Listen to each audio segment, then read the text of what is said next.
I never thought I'd be the guy writing something like this, but here we are. My name's Jake, and I've been with my wife, Emily, for about 6 years now. We've always had our ups and downs, but honestly, I thought we were solid. She's a sharp, good-looking woman, maybe a little bitchy at times, but that's just her attitude. She's always been the kind to brush off concerns, tell me I'm overthinking, call me paranoid. That's just Emily. We've had some rough patches, sure. Small fights, miscommunications. But what really started to feel off lately was her strange behavior around my grandmother's funeral last month. My grandma was like a second mother to me, and her passing hit me hard. I was grieving, crying, trying to be strong for my family. Emily was there, but she seemed distant. She kept texting on her phone, sneaking little glances at it, like she was hiding something. I noticed her being a little more flirtatious with some of her friends, but I brushed it off. Maybe I was just imagining it. Then came the signs I really should have paid more attention to. She started staying late at work, claiming she had papers. Finish. But her phone kept ringing at odd hours, and she'd quickly hide it when I asked about it. Her attitude shifted. She became even more bitchy, snapping at me over small things like I was inconvenient rather than her partner. I tried talking to her, asking if everything was okay, but she just rolled her eyes and told me I was being insecure. That was her usual line: deny, dismiss, deflect. Still, I had this nagging feeling that something wasn't right, but I didn't have concrete proof. Then the day everything came crashing down. It was a Saturday, a week after the funeral. I was doing some laundry, minding my business, and my phone buzzed. It was a message from Emily's phone. Her name was there, but the message wasn't from her. It was from her best friend, Mike. I didn't think much of it initially, maybe a joke or a friendly check-in. But then I saw a picture pop up on her screen. Not just any picture, something intimate, suggestive. My stomach dropped. It was Emily, topless, taking a selfie, her face looking right into the camera. And that wasn't all. The message was a little more explicit, talking about meeting up, about sex, and some other stuff I won't even repeat. My heart started racing. I felt like I'd been punched in the gut. It was there, clear as day. She had been cheating on me, and not just with anyone, her best friend. I couldn't believe it. I stared at that screen for what felt like forever, trying to process what I was seeing. How long had this been going on? Was it just a one-time thing? My mind was racing, and I knew I had to confront her. I didn't sleep that night, replaying everything, feeling this mixture of anger, betrayal, sadness, and just pure confusion. I kept asking myself, how did I miss all of this? How did I not see it coming? I thought I knew her, but now I realize I barely knew her at all. The next morning, I knew I couldn't keep quiet anymore. I felt like I was walking around with a weight pressing down on my chest. I needed answers, and I needed them now. I decided to confront her before she left for work. I found her in the kitchen, pretending to be normal, sipping her coffee like nothing had happened. Her eyes flicked up when she saw me, that little smirk on her face that always pissed me off. But today it didn't just piss me off. It hurt. Deep down, I knew what I had to say.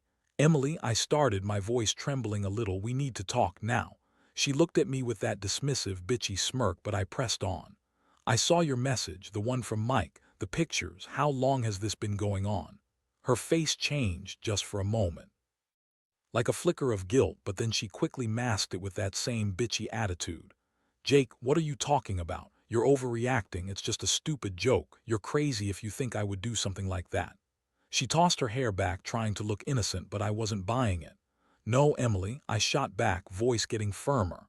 "I saw the pictures. I saw the messages. Don't lie to me. How long has this been happening? How long have you been cheating on me with Mike?" She rolled her eyes, crossing her arms. "You're making a big deal out of nothing.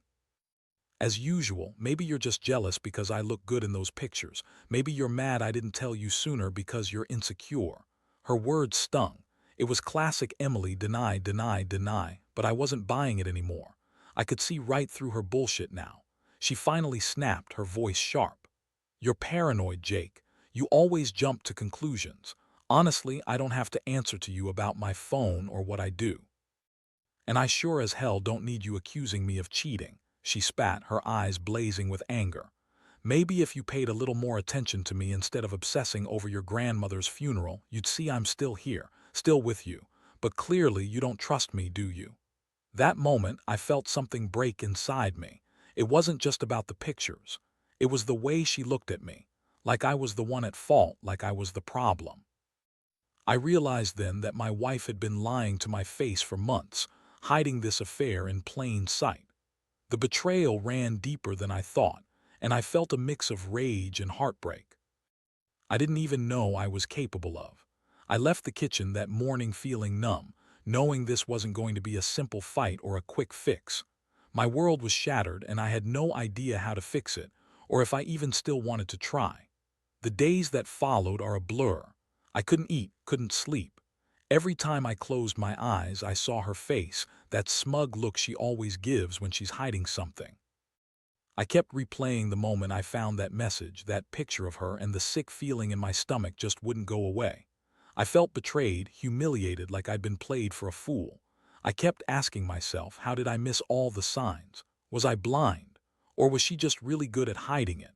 I started digging through her phone more, trying to find some kind of explanation, some justification. But all I kept coming back to was the truth. She'd been lying to me for months. She had this whole secret life, and I was just supposed to pretend everything was fine. I felt so stupid, so angry at her, at myself, at the world. I knew I had to confront her again, but I also knew this wasn't going to be a simple, let's talk it out situation anymore. One afternoon, I decided I had enough. I waited until she came home from work and I was sitting in the living room, tense as hell. As soon as she walked in, I asked her to sit down. Her brow furrowed, trying to act innocent, but I wasn't buying that act anymore. I laid the evidence out on the table, her messages, the pictures, everything I had found. She looked at it all, then rolled her eyes like I was some kind of crazy person. Jake, you're overreacting. It doesn't mean anything. It's just sex, okay? People do stupid things when they're drunk or bored or whatever. It's not a big deal. Her voice was dismissive, but her eyes flickered with something, guilt, defiance. I couldn't tell anymore. Not a big deal. I shot back, voice rising. You're sleeping with your best friend, Emily. Your own words, your own pictures. How can you sit there and tell me it's not a big deal? I trusted you, I loved you, and this is how you repay me. She shrugged, her bitchy attitude back. Look, Jake, honestly, I don't know what you want me to say. Yeah, I made a mistake, big deal. People cheat sometimes. It's not like I'm leaving you or anything. We're still together, aren't we? I was speechless. The coldness in her voice, the way she dismissed what she'd done, like it was just a minor inconvenience, made me feel even more twisted inside. I wanted to scream, to shake her, to make her see what she was doing. But I knew that wouldn't change anything. That night I sat alone on the couch, staring at the ceiling, trying to figure out what the hell I was supposed to do. I loved her. Part of me still did. But another part, the part that had just discovered her betrayal, wanted to burn everything down and walk away. I felt so hurt, so angry, and so utterly lost. The next few days were the worst of my life. I couldn't focus on anything. Every little thing reminded me of her, of what she did. I kept seeing her face, that smug look, and the images of her texting Mike kept flashing in my mind. I felt like I was losing my mind. Every time I tried to talk to her, she'd brush me off, act like I was overreacting, like I was the crazy one. Her attitude just made everything worse. She was bitchy, dismissive, and somehow even more cold than I'd ever seen her. I started to realize I couldn't keep going like this, pretending everything was normal. It was eating me alive. I needed to take control, to do something that would hit her where it hurt, something to make her understand how badly she'd screwed up. I wasn't about to let her walk all over me, not after what I found out. I knew I had to come up with a plan, and it had to be smart, calculated. I decided I'd turn her own game against her. One night, I waited until she was asleep. I turned on her phone, which she always left on the bedside table, and I started digging into her messages. I looked through her photos, her texts, trying to piece together how long this had been going on. What I found made my blood boil. There were dozens of messages, flirty, suggestive, downright explicit. She'd been texting Mike constantly, sometimes late into the night. I even found a few messages where she was talking about her desire for sex, about how she couldn't wait to see him again. It was obvious. They'd been planning this for a while. I knew I had to act quickly. I took screenshots of everything, kept a detailed record of her betrayal. Then I did something I'd never thought I'd do. I planted evidence. I set up a hidden camera in the living room, pointed toward the couch where she often sat alone with her phone. I wanted to catch her in the act if she ever tried to deny it again. I also left my own phone in plain sight, with a message from her that I'd never sent, implying I knew what she was up to. I wanted her to see she was caught, but I also wanted her to know I'd taken control of the situation. The following evening I played it cool, waiting for her to come home. When she did, I confronted her again, this time with a calm but firm tone. I told her I knew everything, showed her the evidence, and explained that I had set up the camera. Her face turned pale and she stammered, trying to deny it, but I cut her off. I told her I was done playing her games, that I wasn't going to be a fool anymore. I made her look at the photos, the screenshots, the videos, everything. Her usual bitchy attitude faltered for a second, replaced by a look of pure panic. That night was the beginning of my revenge. I knew I had her cornered, and I also knew that I couldn't just forgive her or pretend it didn't happen. I decided I'd make her regret it in ways she'd never see coming. The fact that she thought she could cheat on me, lie to my face, and walk away unscathed, it was a slap in the face. I wasn't going to let her get away with it, not without consequences. I sat in the living room, staring at the evidence I'd collected, and I felt a dark sense of satisfaction creeping in. This was my move. I was finally taking back control, and she was going to wish she never crossed me. The following days after I revealed everything were a whirlwind. I felt every emotion under the sun: anger, betrayal, sadness, and a strange sense of clarity. Emily, of course, doubled down on her bitchiness, acting like I was the crazy one, trying to gaslight me into questioning what I saw. She told me I was overreacting, that I was paranoid, that she'd never cheat on me, just stupid pictures taken in a moment of boredom. Yeah, right. I saw her desperation, the way her eyes darted around, trying to hide her guilt. That only fueled my determination to make her see she'd lost everything. I decided to step up my game. The plan was simple but effective. I started by making her believe I wasn't just going to walk away. No, I was going to make her regret everything. I secretly contacted Mike, her so-called best friend, and told him I knew everything.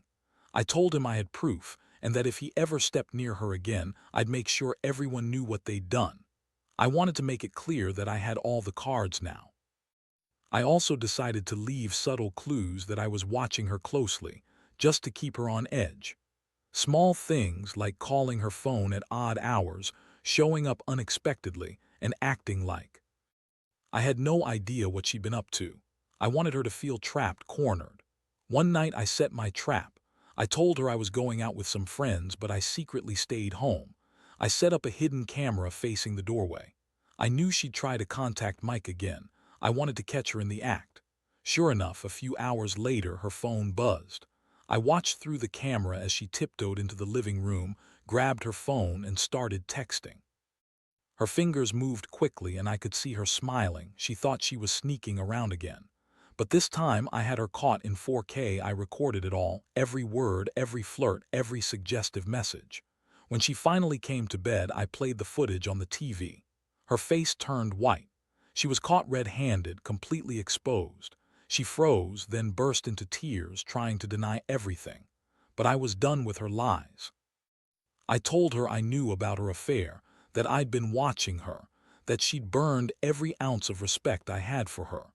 Her bitchy attitude melted into desperation as she tried to make excuses. It's just sex, she muttered. It doesn't mean anything. But I wasn't listening anymore. I felt each second of her crying, her pleading, her trying to manipulate me, but I was numb. I knew my decision was made. I couldn't stay with someone who'd do this to me, not after what I'd seen. That night I made up my mind. I was going to end it. I didn't want her to think she could just cheat and get away with it.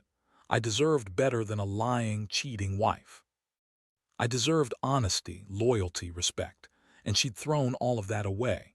More than anything, I realized I shouldn't have wasted years on a woman who had zero respect for me. I was hurting, sure, but I also felt relieved.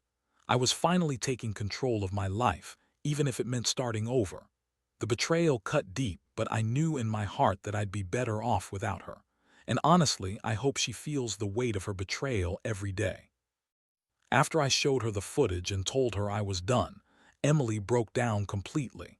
She begged, cried, even accused me of invading her privacy and being obsessive. She called me paranoid, said I was overreacting, and tried to guilt-trip me by saying I was destroying what was left of our marriage for a few stupid pictures. But I wasn't having it. I looked at her, this woman I'd loved, trusted, and shared my life with, and I saw what she really was, a selfish, manipulative person who only cared about herself. That night I packed a bag and left. I didn't want to be there anymore. I needed space, time to breathe, to think. As I drove away, I felt a strange mixture of relief and emptiness. Part of me wanted to believe everything would somehow be okay, but I knew deep down that the trust was gone, that no apology or excuse could fix what she'd done. I realized that sometimes love isn't enough to hold a relationship together, especially when betrayal has taken root. In the days that followed, I stayed with a friend, trying to piece my emotions back together. I reached out to some people I trust, and surprisingly, I found support. It was a brutal wake-up call, but I learned something important. I cannot and will not tolerate being lied to and cheated on. I can forgive, but only if someone genuinely shows remorse and makes an effort to rebuild trust. Emily didn't do that. She doubled down on her lies, kept trying to manipulate the situation, but I saw through it all now. I knew her game. Looking back, I feel a mix of anger and sadness, but also a strange sense of liberation. I learned that I deserve honesty, respect, and loyalty, things I thought I had with her but clearly didn't. My biggest lesson is that betrayal can come from the person you trust the most, and it's up to you whether you let it ruin you or use it as a reason to move on stronger. I'm choosing the latter. I don't regret discovering the truth, because now I know what kind of person Emily really is. And I'm finally free to rebuild my life without someone who wasn't worth my trust in the first place.